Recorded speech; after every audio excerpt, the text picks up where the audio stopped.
Bismillahirrahmanirrahim. Bugünkü hökmümüz bu şəkildədir.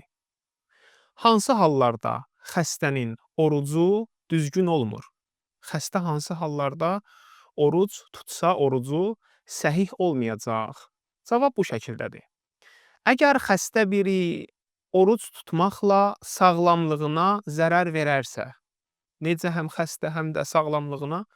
Bu şəkildə, yəni xəstədir və oruc tutmaqla xəstəliyi şiddətlənərsə, sağalma müddəti uzanarsa və ya ağrısı artarsa, bunların hər biri o miqdarda olur ki, adətən insanlar belə bir hala təhəmmül etmirlər. Bu hallarda həmin xəstənin orucu səhih deyildir. Elhamdülillahi Rabbil aləmin və sallallahu alə Muhammedin və alihi tahirin.